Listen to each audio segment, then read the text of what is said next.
Entonces, la descriptiva básicamente nos enseñaba a calcular estadísticos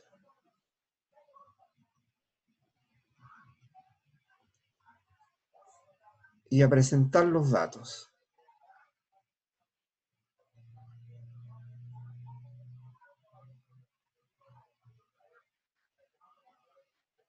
¿Ya? Entonces, calcular los estadísticos, considerando que un estadístico es un valor que se calcula desde los datos, que es un número y que tiene algún significado. Entonces aparecían estadísticos, por ejemplo, de tendencia central,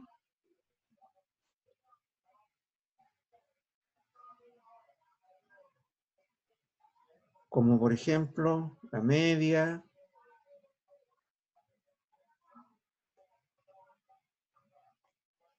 la moda o la mediana.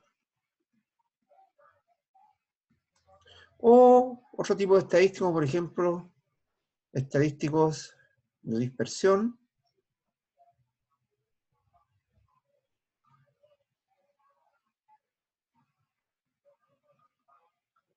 como por ejemplo la desviación estándar o desviación típica, la varianza, por poner algunos ejemplos.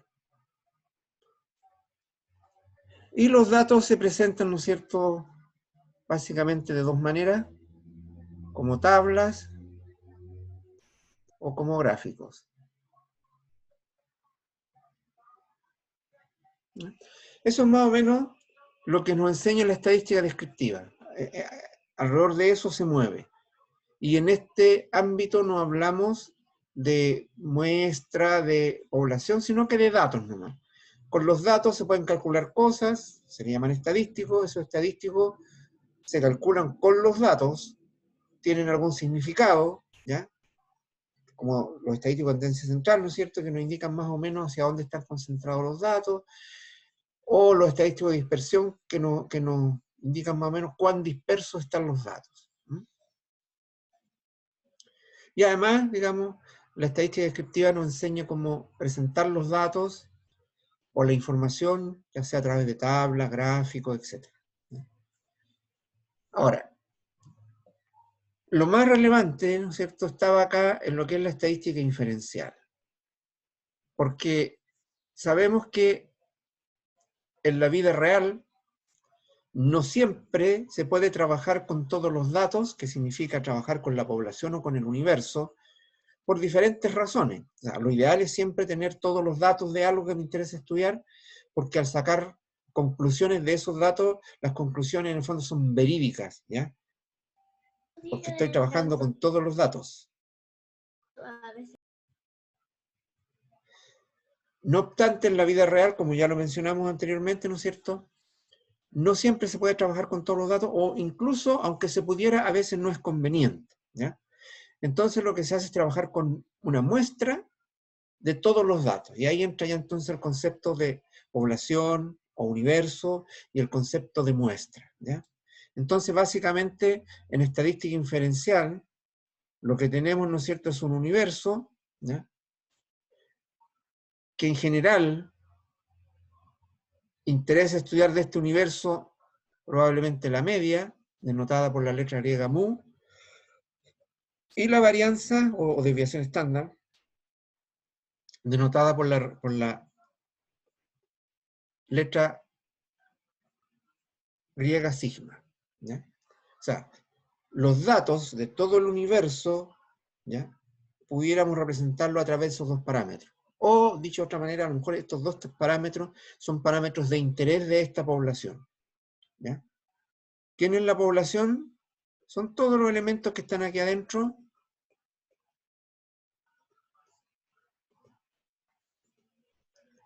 que tienen características, ¿ya? Cualquier elemento, por ejemplo, de aquí adentro, podríamos denotarlo como un X sub i, el elemento iésimo, ¿ya?, de todos los que hay. Y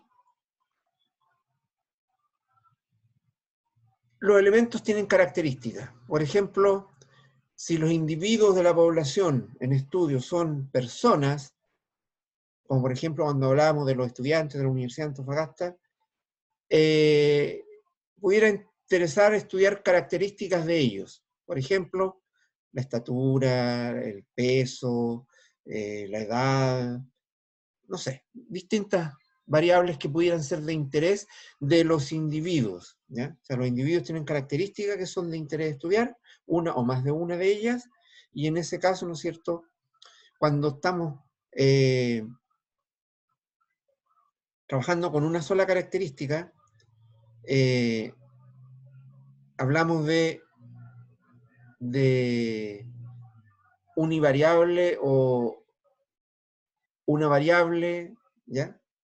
Y cuando hablamos de más de una característica simultáneamente, o sea, cuando quiero estudiar más de una característica simultáneamente, entonces hablamos de multivariable, ¿ya? Pero como decíamos, ¿no es cierto?, en la mayoría de las situaciones de la vida real, no se puede trabajar con todos los datos aunque queramos, ¿ya? Entonces, es necesario trabajar con muestras, ¿ya?, de la población, ¿ya? Por ejemplo, ahí tenemos una muestra. Esta muestra también tiene sus datos, ¿ya?, tiene su caracterización, ¿no es cierto? También tiene una media, que aquí se denota como X barra, y una desviación estándar, que en el caso de la muestra se denota con la letra S, ¿ya? Entonces, X barra, la media muestral de la muestra, mu, la media poblacional de todo el universo. S, desviación estándar de la muestra, sigma, desviación estándar de la población completa.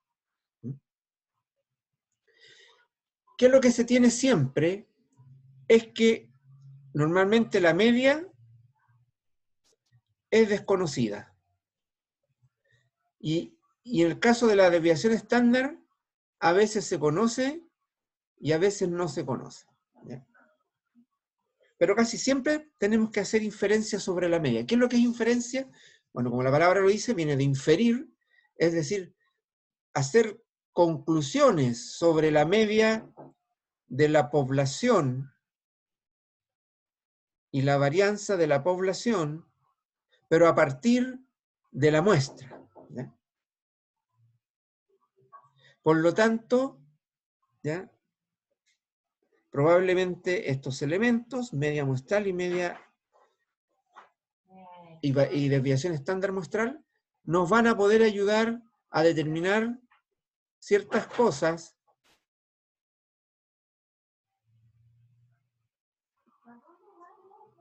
del universo, ¿ya?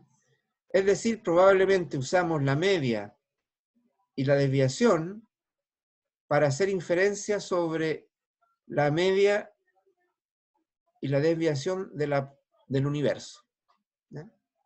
Esto se conoce, la muestra conocemos, son los datos que tomamos para trabajar con ellos.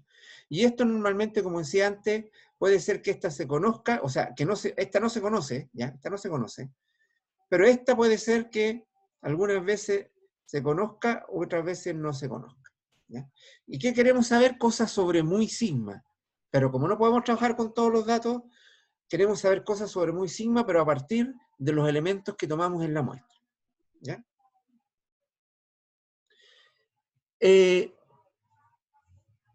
Cada elemento de la muestra, los X sub i, ¿ya?, si uno los tabulara, si yo los X sub i los tabulara, perdonen, está un poco chueco, pero cuesta un poco trabajar con el mouse. Por ejemplo, la muestra 1, la muestra 2, la muestra 3, la muestra 4, la muestra 5, etcétera, hasta la muestra n, suponiendo que la población tiene n grandes individuos, ¿ya?, podemos medir la característica que nos interesa estudiar, lo que sea, estatura, edad, peso, y anotarlo acá.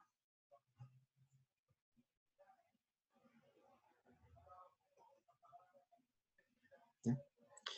Y si nosotros tenemos suficientes datos, ¿ya? Y tabulamos los datos,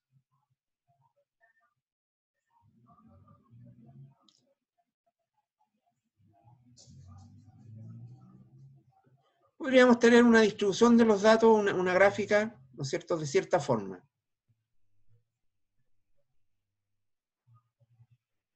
Supongamos algo así. ¿Ya? Por otro lado, esta media de acá, digamos que esta se llamaría muestra 1. Esta X barra se llamaría X barra 1. Es la media muestral de la muestra 1. ¿Ya?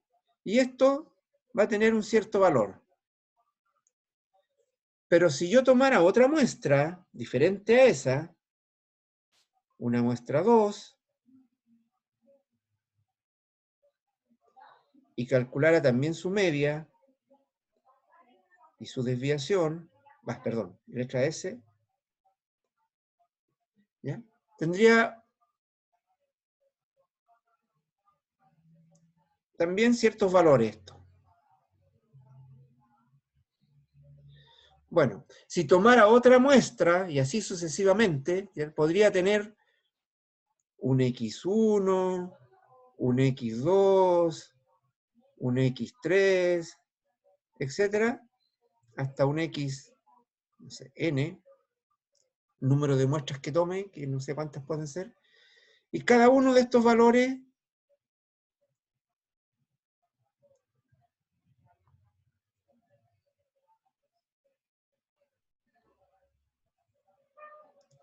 pregunta, Walter, ¿estos valores de X1, X2, X3, XN raya van a ser iguales?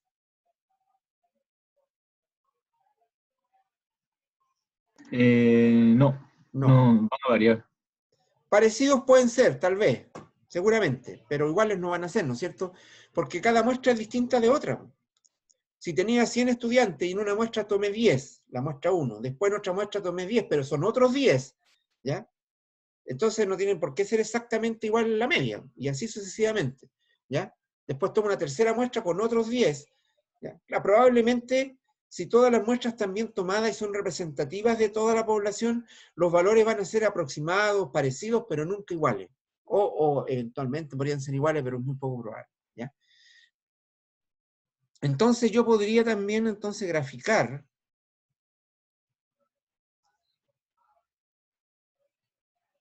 los X sub I acá, raya, o sea, las medias, y voy a tener una distribución también.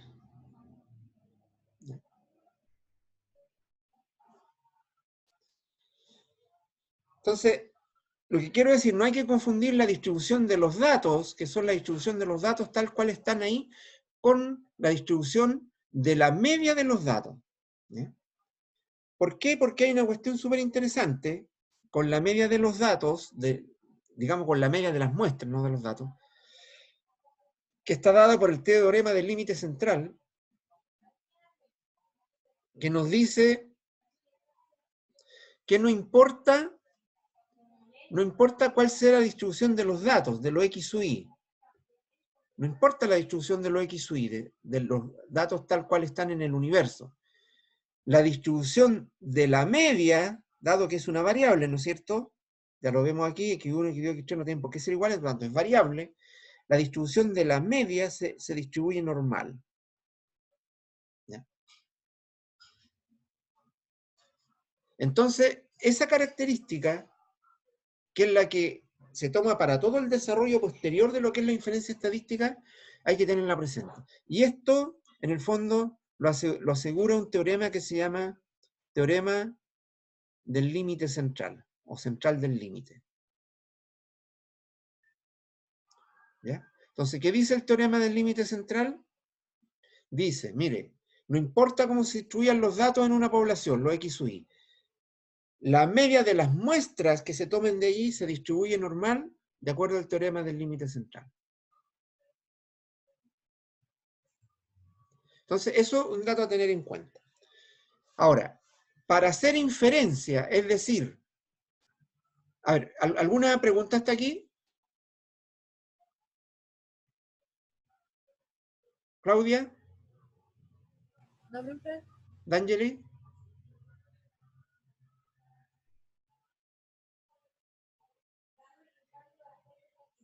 No, profe. Ya.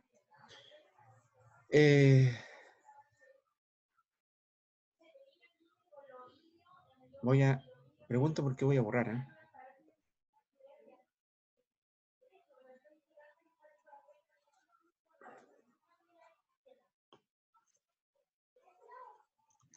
Profe, ¿Sí? el n es cuando la media es 1 y la varianza es 0.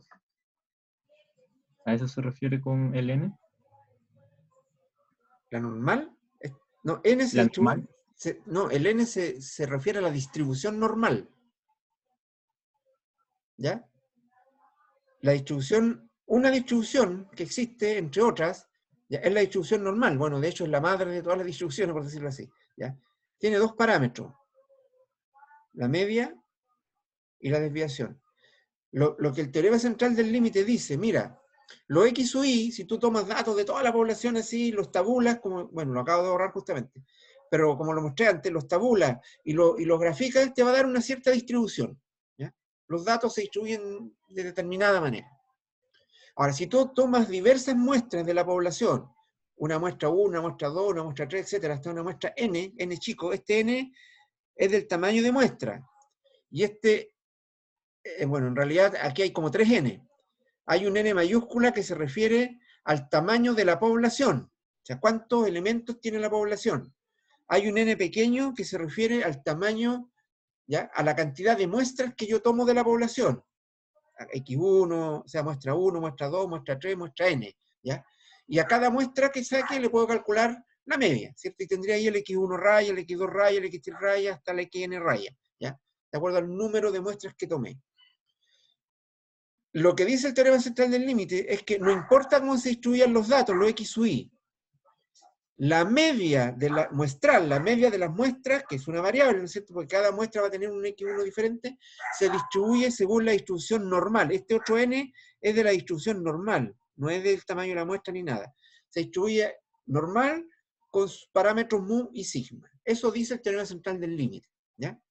Entonces, hay 3 n aquí que no hay que confundir. N grande como tamaño de la población, los 1000 elementos que tiene la población.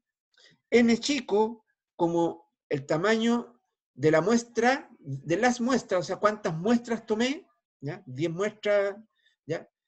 Y el ND que representa a la normal, a la distribución normal, ¿ya? Esto no tiene nada que ver con los otros dos, ¿ya? Es alcance de nombre, no por decirlo así. No sé si responde a tu pregunta.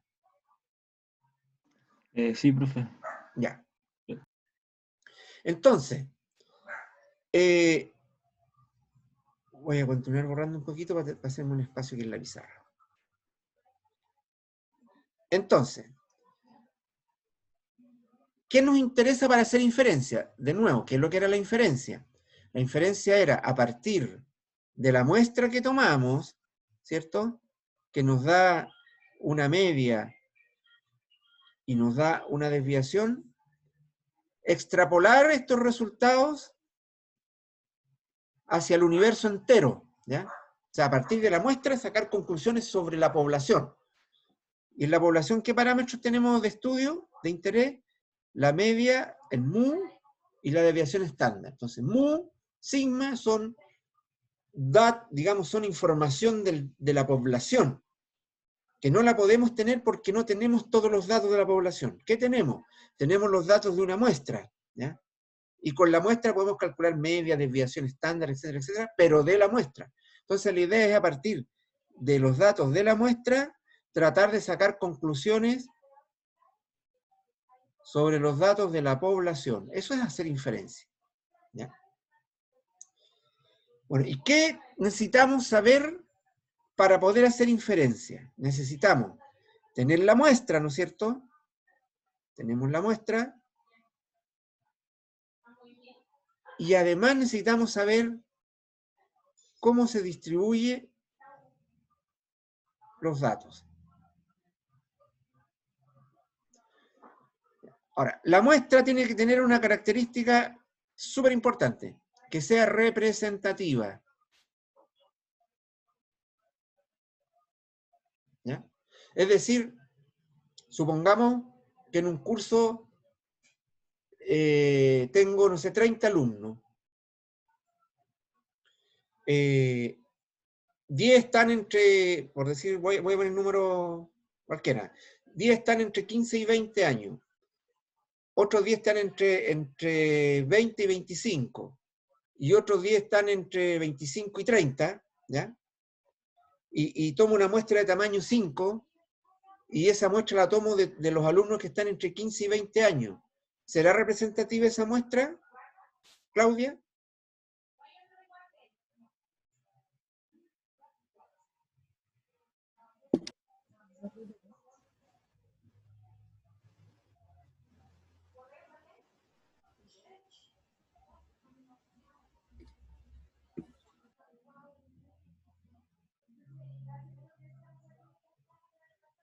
Supongamos que tengo 10 alumnos que están acá, 10 que están acá y 10 que están acá. Esa es mi población, 30 alumnos.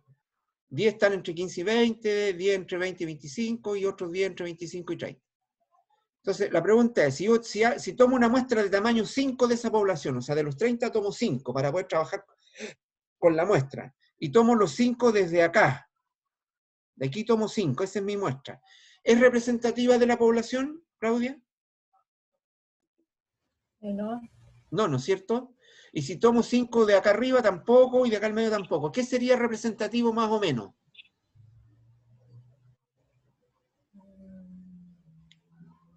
De los 5, ¿cuántos más o menos debería tomar de cada segmento para que la muestra fuera más o menos representativa?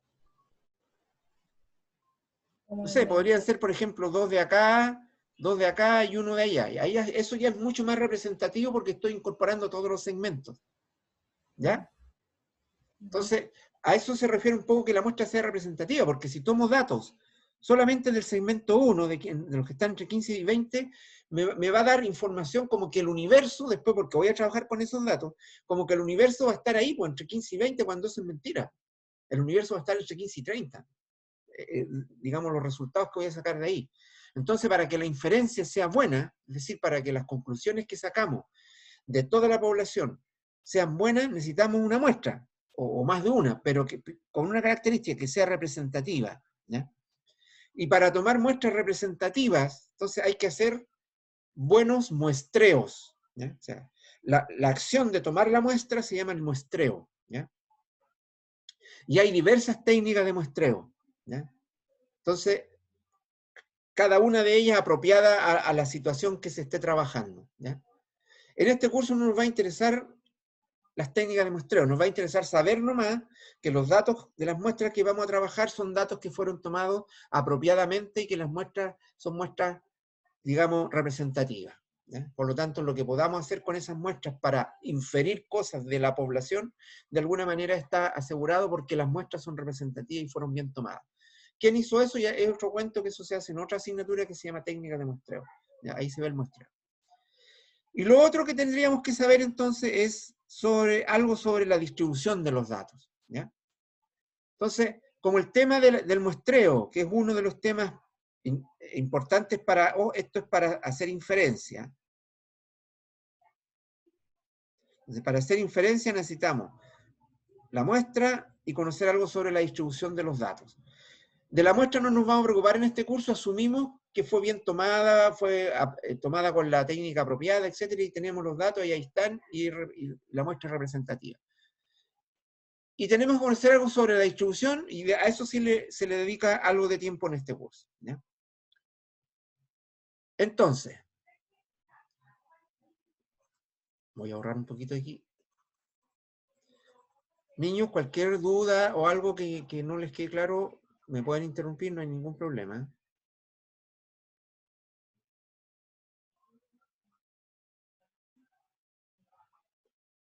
Ya, Ahí tengo un espacio. Entonces, sobre la muestra ya dijimos, no vamos a hablar mayormente, se supone que ya está bien hecha y está bien tomada. Sobre las distribuciones, un par de cosas. ¿Ya? Hay dos tipos de distribuciones, una llamadas discretas y otras llamadas continuas.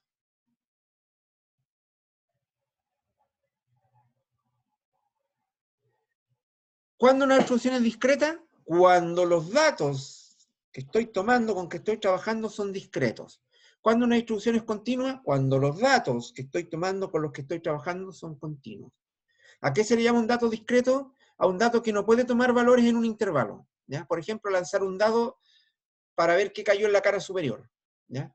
Ahí, ¿qué puedo tener? Puedo tener 1, 2, 3, 4, 5, 6 y nada más. No puedo tener 1,5, no puedo tener 0,8 ni 3,4, nada. ¿Ya? Entonces son datos discretos. En cambio, los datos continuos, puedo obtener cualquier valor en un intervalo. Por ejemplo, si mido la estatura de una persona, puedo tener cualquier valor, 1,83, y bueno, y con tanta precisión como sea la precisión del instrumento que utilice. ¿Ya? Entonces, variables discretas, o sea, datos que varían y que son discretos, nos llevan a distribuciones discretas. Y datos o variables continuas, datos, ¿cierto?, que varían y que se están estudiando, que son de carácter continuo, o sea que puede haber cualquier valor en un intervalo, nos llevan a distribuciones continuas. ¿Ya? De las distribuciones discretas que íbamos a trabajar, hay tres que son como las más recurrentes en la vida real. Una que se llama Poisson, una que se llama binomial, y una que se llama uniforme. No son las únicas, por supuesto, estoy hablando de las tres como que más recurrentes. ¿Ya? Entonces, cada distribución tiene una forma de representarse. Por ejemplo, la Poisson, se dice que una variable aleatoria se distribuye Poisson, con una letra P así chueca, con parámetro lambda. Si es binomial, se dice que la variable aleatoria se distribuye binomial. La binomial tiene dos parámetros, n y p. N es el número máximo que puede tomar la variable aleatoria, y P es la probabilidad de que lo que yo estoy estudiando ocurra.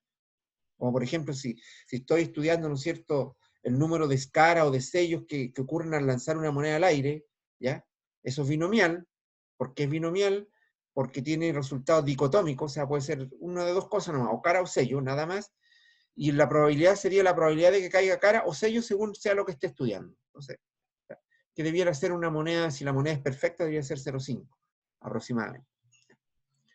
Y por último está la distribución uniforme, que se denotaría así como X se distribuye uniforme. La uniforme también tiene dos parámetros, uno llamado A y otro llamado B. ¿Ya? Y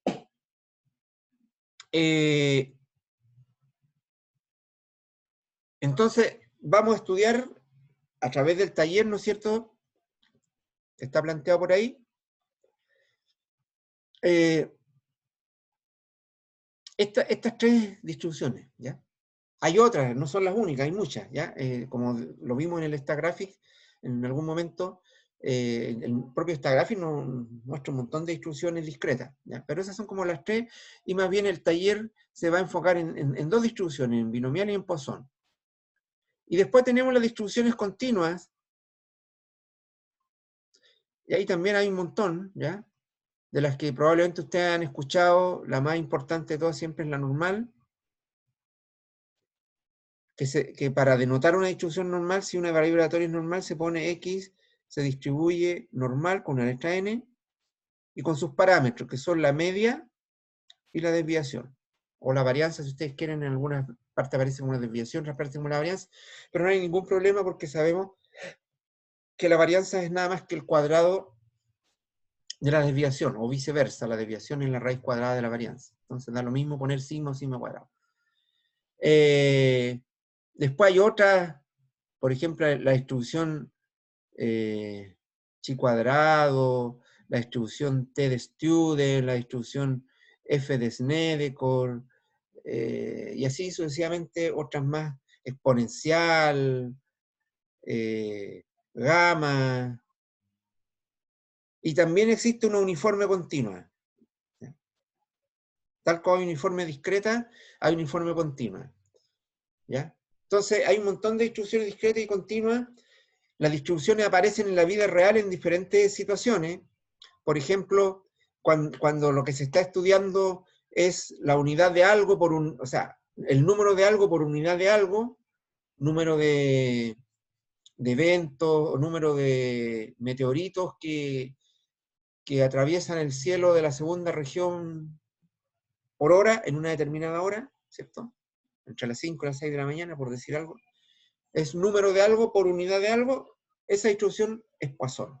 Entonces, cualquier experimento en que lo que se está estudiando es número de algo por unidad de algo, normalmente tiene distribución de Poisson.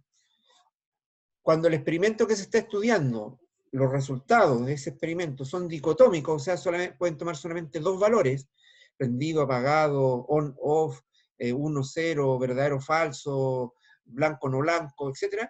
Entonces, la distribución es binomial. ¿Ya? Y cuando cuando se está estudiando algún experimento en que los posibles resultados tienen todos la misma probabilidad de ocurrir, se habla de una distribución uniforme. ¿Ya? Bueno, ahí hay como una cuestión general sobre todo lo que hemos visto de aquí hacia atrás. ¿Ya? Entonces, lo que vamos, o lo que vamos es mucha gente, lo que ustedes van a hacer, pero no ahora, ¿ya? En este momento, es realizar el taller 2, porque ese no dejamos plazo para hacerlo, ¿verdad? ¿O sí?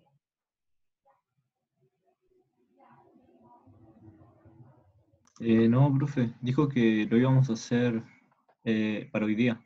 Ya. Entonces, vamos a comenzar a trabajar el taller 2. Probablemente no lo vamos a terminar, entonces va a quedar de tarea el terminarlo. Van a tener plazo hasta el día domingo a las 11:30 de la noche para entregarlo, el taller 2. ¿De qué se trata el taller 2? De distribuciones discretas. ¿Ya? Y yo en la plataforma les voy a poner un taller que no es obligatorio hacerlo, pero se lo recomiendo, que va a ser sobre distribuciones continuas. Va a ser más o menos semejante al taller 2, pero en vez de trabajar con distribuciones discretas, va a trabajar con distribuciones continuas. Pero eso se lo voy a dejar en la plataforma Moodle, para que el que quiere, tenga tiempo y le interese, lo haga. Ese taller no va a ser evaluado, no va a ser entregable ni nada. ¿Ya? El 2 sí, el que vamos a comenzar hoy día y que vamos a terminar digamos, van a tener plazo hasta el día domingo para desarrollarlo. ¿Ya? Entonces, lo que van a hacer en este rato, ¿ya? Que nos queda, son las 5:30 y esta clase termina a las 6:15, vamos a hacer un pequeño break ahora, ¿ya? De 10 minutitos para que descansen, y luego continuamos con el taller. ¿Les parece? Ok, profe. Ya, entonces en 10 minutos nos encontramos. Pueden ir a tomarse una bebida, un café, agua, lo que sea, descansar un poquito.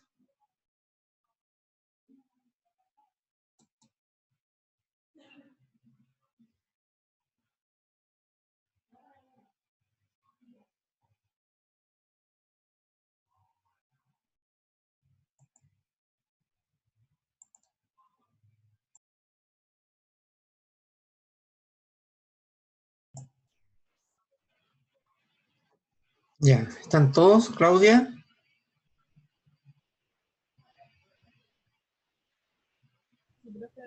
Walter.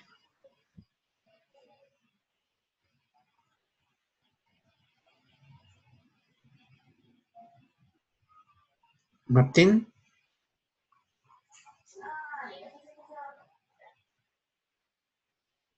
Hola, D'Angeli. profe.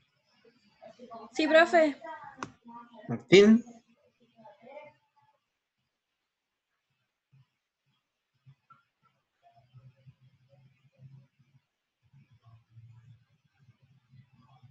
Bueno. Les voy a mostrar el taller 2, que está puesto en la plataforma Moodle, ¿ya? Modelo de distribución discreto y probabilidades. Al igual que el taller 1, se trabaja en base a un archivo que ya está creado. De hecho, está en la plataforma también en el directorio datos, y se llama modelos 1. La idea de este taller es trabajar un poco con la distribución de Poisson. Hay algunas preguntas de carácter teórico por aquí, ¿ya? Y la idea es trabajar con la distribución binomial y con la distribución de Poisson, ¿ya? Modelo Poisson, ¿ya? Y finalmente, hay aquí el punto 2.3 del taller, que es ejercicios, ¿ya? Y estos son los ejercicios que hay que desarrollar y entregar, y para lo cual van a tener plazo hasta el día domingo. Esto que está desde ejercicios 2 en adelante, ¿ya? Esta es la parte que es entregable, ¿ya? Lo anterior es la parte para practicar, ¿ya? Entonces, antes de que ustedes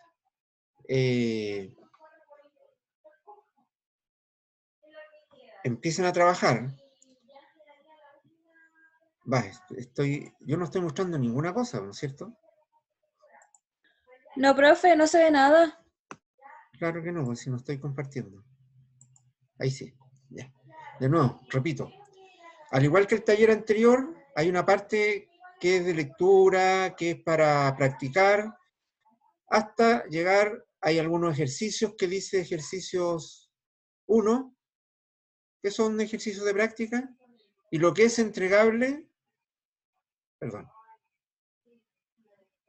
es donde dice ejercicios 2, ¿ya? O sea, el punto 2.3. Esto que, perdón, de nuevo. Ojo, no voy a hacer así, ya. Esto que puse en rojo, de aquí para abajo, es lo que es entregable. Eso es lo que quería mostrar, ¿ya? De aquí para arriba es solo ejercitación, ¿ya? Para aprender, ¿ok? Por supuesto que hay algunas descripciones, algunas cuestiones teóricas para poder hacer los ejercicios, ya que están descritas acá. Entonces, yo voy a trabajar alguna de estas partes para mostrarles, para avanzar un poco más rápido, ¿ya? De lo que está aquí en la parte de práctica. De hecho, se va a trabajar con el archivo modelos 1, ¿ya? Que ya lo tengo, lo voy a mostrar, y está puesto también en la plataforma Moodle. Y la primera parte, ¿no es cierto? La idea es graficar, es trabajar con los modelos primero para entenderlos, después trabajar con un conjunto de datos para ver qué tipo de distribución podrían tener esos datos, ¿ya? Y básicamente aquí se van a encontrar con dos distribuciones nomás, con la binomial y con la Poisson, ¿ya? Y la idea es hacer algunos histogramas, ver las distribuciones, qué pasa cuando cambio los parámetros de la distribución, etc. ¿Ya? El concepto aquí de probabilidad, ¿ya? Es bien interesante porque algunas de las preguntas que están acá en el ejercicio 2, ¿no es cierto?, tienen que ver con la probabilidad de que algo ocurra. La probabilidad está asociada con la distribución, ¿ya? Por eso que es interesante hacer la parte previa para entender bien lo que es los ejercicios que son entregables. Entonces voy a compartir esta gráfica ahora. Y voy a... Bueno, aquí no necesito cargar todavía, pero lo voy a cargar igual.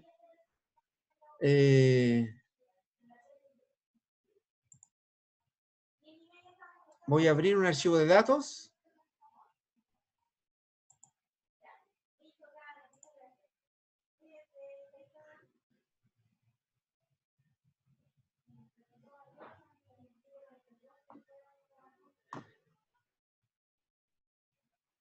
Bueno, este que se llama Modelos 1, que es el que está puesto en la plataforma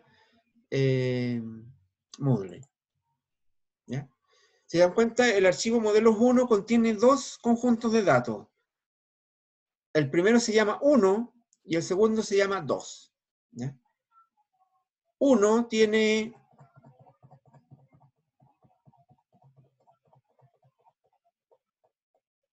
400 datos, o sea, el conjunto de datos o el vector de datos 1 tiene 400 datos y el vector de datos 2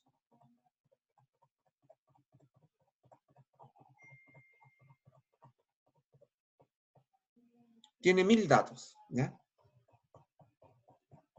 Entonces, eso lo vamos a dejar ahí porque no lo vamos a ocupar todavía, pero más adelante sí.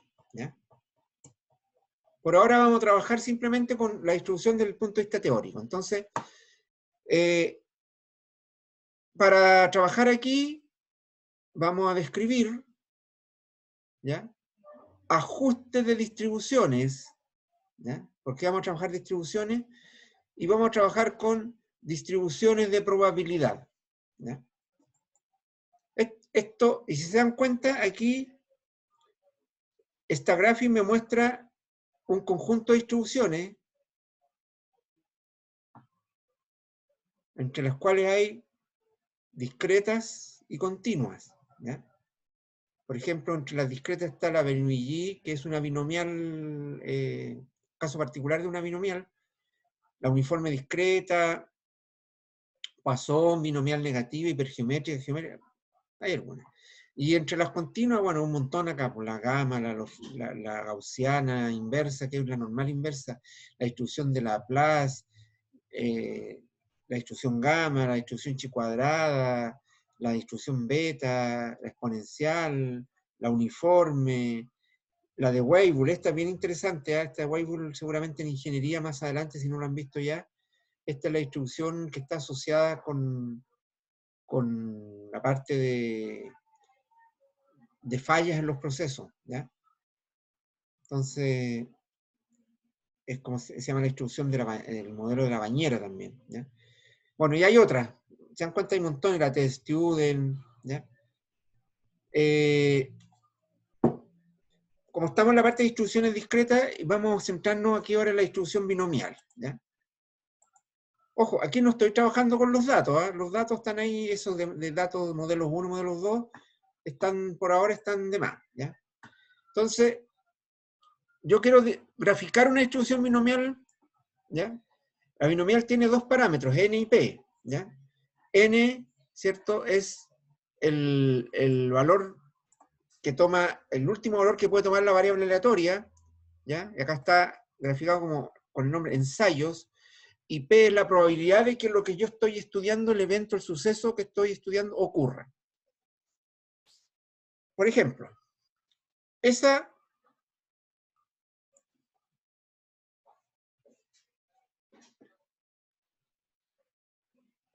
voy a poner solamente el gráfico. ¿Ya? Lo que está en azul me muestra, digamos, una distribución binomial teórica, ¿ya?, que tiene probabilidad de, o sea, donde la variable aleatoria en estudio tiene probabilidad 0,1 de ocurrir, ¿ya? Y el n toma el valor final 10. Es decir, la variable aleatoria puede ser 0, 1, 2, 3, 4, 5, 6, 7, 8, 9 o 10. ¿Ya? Y graficada se vería de esa manera, ¿cierto? Si se dan cuenta, esta es una distribución bastante asimétrica, ¿cierto? Con cola marcadamente hacia la derecha. ¿Ya?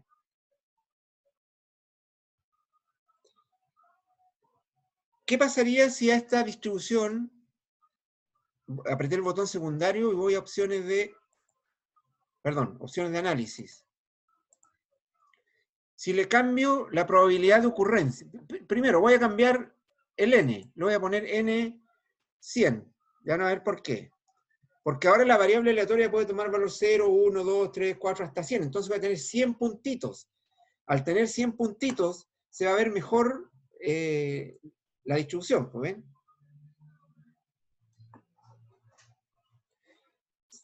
Se distingue mejor, digamos, ¿ya? La forma de la distribución, ¿ya?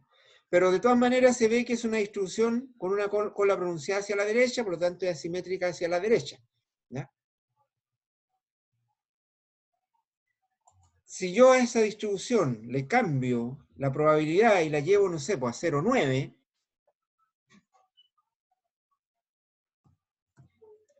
en vez de 0,1, cambia la asimetría hacia la izquierda. Entonces ahora una función con una distribución, perdón, con una asimetría marcadamente hacia la izquierda, o sea, cola hacia la izquierda, ¿ya? Y eventualmente, si le pongo una probabilidad en el centro, 0,5, ¿qué pasó ahí con la distribución? ¿Con la simetría de la distribución, Claudia?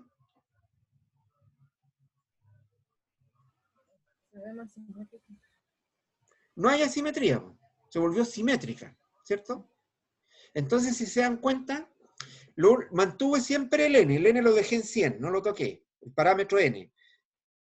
Modifiqué el parámetro p. Entonces, ¿qué podríamos concluir de esta distribución binomial?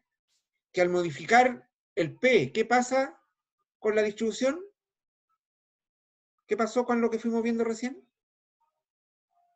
¿Qué cambió?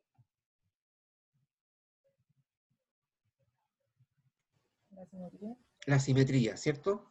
Entonces el parámetro n de la distribución binomial actúa sobre la simetría, perdón, el parámetro p.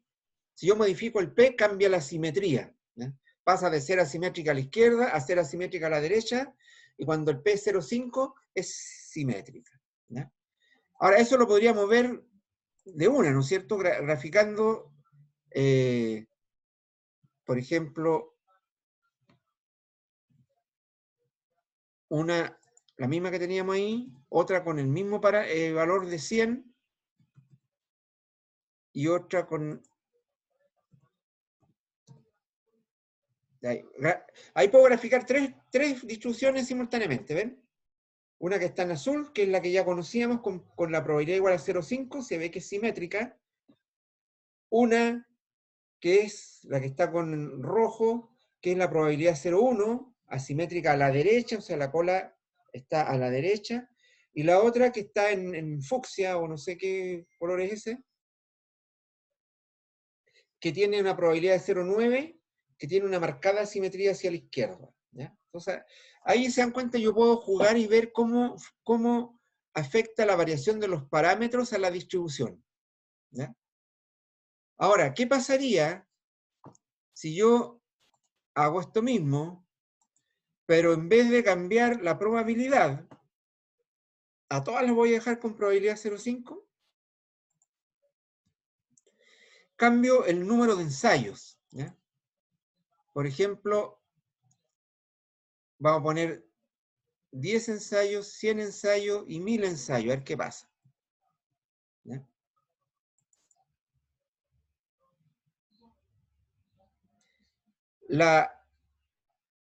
Bueno, en realidad como que me fui al chancho con la cantidad de ensayos. 10, 50 y 100, para que sea más, para que se note, digamos, en realidad. Mejor, ahí sí. Entonces, si se dan cuenta, ahora, al dejar la probabilidad fija, la simetría no cambia, todas son simétricas, ¿ya? Las tres distribuciones son simétricas, ¿ya? Pero se desplazan, ¿ya? Y además decrecen en el apuntamiento, o sea, el valor máximo que toma la distribución que tiene 100 ensayos, ¿cierto? Es este valor de aquí, sería el pic de la campana, estaría del orden de 0,07 por ahí. La que tiene 50 ensayos tiene un pic más grande, mayor de 0,1, como 0,14, una cosa así. Y la que tiene un número de ensayos más pequeño, 10, su peak está en el 0,25 aproximadamente. ¿Se dan cuenta? Entonces, pero la simetría se mantiene, siguen siendo simétricas. Entonces, segunda conclusión, y más general, el parámetro P actúa sobre la simetría y el parámetro N actúa sobre el apuntamiento, sobre, por decirlo de una manera así como más conocida por nosotros, sobre la amplitud de la distribución. ¿Ya? Entonces, si dejo fijo el P, la simetría se mantiene. ¿Ya? Y si cambia el N, ¿qué cambia? Cambia la amplitud de la distribución, por decirlo más simple. ¿Ya? Al revés, si dejo fijo el N en cualquier valor, 10, 50, 100, y cambio el P, ¿ya? Lo que cambia es la simetría. Se hace más simétrica o asimétrica hacia un lado o hacia el otro, dependiendo del valor de P que utilice. ¿Se dan cuenta? Entonces ahí estoy solamente haciendo cosas, digamos, desde el punto de vista teórico, viendo qué pasa si cambio el N, qué pasa si cambio el P con la distribución binomial. Lo mismo podemos hacer con la distribución Poisson. ¿Ya? Ahora voy a cambiar de distribución. ¿Ya? Describir datos numéricos, análisis de una variable. Perdón, nada que ver. Era describir datos numéricos, análisis.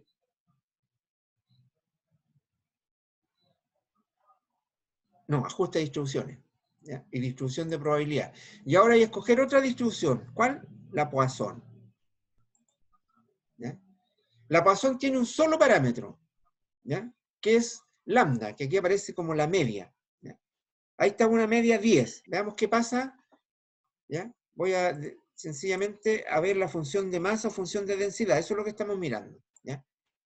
Entonces, esta es una distribución de Poisson con una media de 10, con un lambda 10. ¿Ya? Entonces, ¿qué pasará acá si el lambda fuera más chico? Entonces voy a opciones de análisis y voy a cambiar el lambda 10 por lambda 5, a ver qué pasa. ¿Qué pasa? Disminuye la cantidad de puntitos. ¿Ya? Fíjense que aquí el valor máximo, ¿ya? Cuando lambda es 5, que toma las distribuciones del orden de 0, 15, 17, 19, 15, 16, 18, como 0,18 más o menos, por ahí. Pero cuando el lambda es 10, el valor mayor que toma es 0,13. Entonces, ¿qué pasa con la simetría? Nada, se mantiene. ¿Ya? Entonces, a ver, veamos ahora con un valor más extremo. ¿Qué pasa cuando la media fuera, no sé, 100?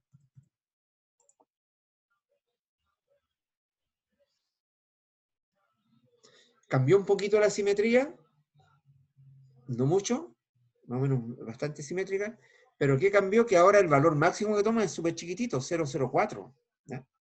Entonces, básicamente, ahora podemos hacer las tres juntas, digamos, para que se vea 10,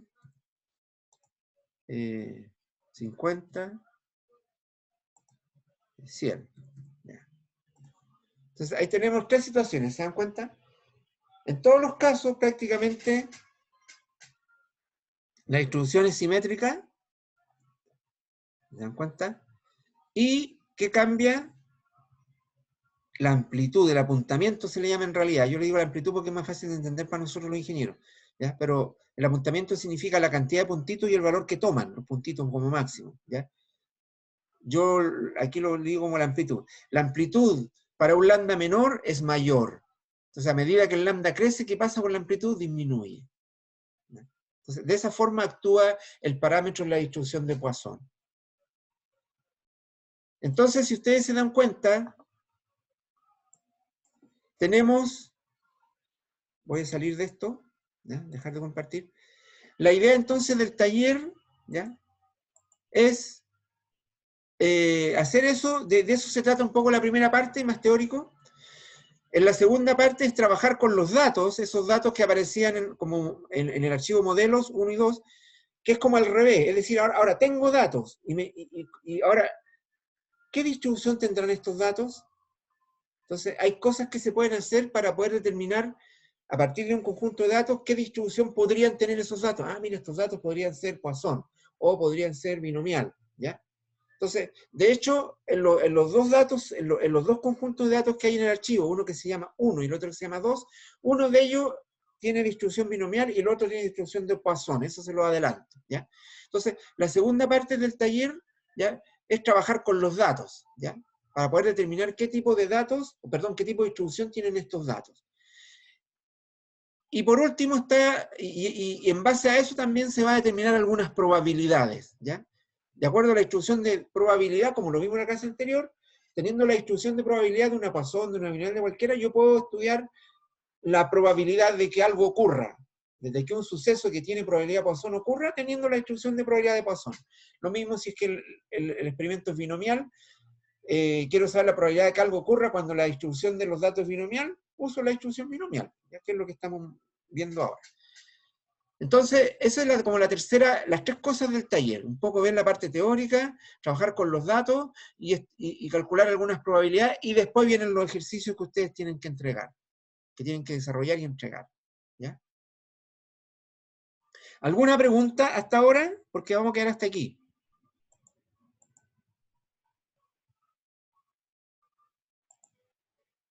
¿Walter? Profe, mañana entonces, el jueves va a ser clase de consulta para el taller. No, el jueves vamos a hacer una dinámica sobre intervalos de confianza, que en el fondo es la aplicación de esto. Estos son el tema de la muestra, de las instrucciones, son los elementos, en el fondo, que necesitamos para hacer inferencia. Y la inferencia parte haciendo, digamos, estimación de intervalos, o lo que se llama intervalos de confianza. Y lo que vamos a hacer entonces el día jueves es una dinámica sobre intervalos de confianza. Que no es, digamos, o sea, la dinámica se va a trabajar en grupo y va a ser evaluada. Pero se trabaja en la clase. Ah, ya, ok, profe. Ahora, si ustedes quieren hacer alguna pregunta, me la pueden hacer por correo, ¿ya? Antes de la clase del jueves. Ok. ¿Alguna otra consulta, Claudia? No, profesor, yo no. ¿Martín? ¿Volviste? Sí, profe. Perdón. ¿Alguna consulta? No, ninguna consulta. Entonces, ¿D'Angeli? No, profe. Ya. Los que puedan le comunican a sus compañeros que tienen que hacer el taller 2 y que hay plazo hasta el domingo a las 11:30 de la noche para subirlo a la plataforma Moodle. Ahí va a haber un link para que lo suban. ¿Ok? Ya, Y en la profe. clase del día jueves vamos a hacer una dinámica que se trabaja en equipo, ¿ya? Y ahí es importante porque esa es evaluada, ¿ya? Va a tener es parte de las notas que van a tener, ¿ya? Así que, por favor, les comunican a sus colegas que el día jueves es importante que estén en clases, ¿ya? Igual yo voy a mandar una notita por la plataforma, pero si ustedes tienen contacto con algunos de ellos, por favor, les avisan, ¿ya? Ya, profe. Ok. Entonces, profe. que estén bien, cuídense mucho. Vamos a ver el partido ahora de Chile y nos vemos en la próxima clase. Ya, profe. Está bien. Ya, Chao, profe. profe. Hasta luego. Hasta luego, Chaito, profe. que estén bien, cuídense.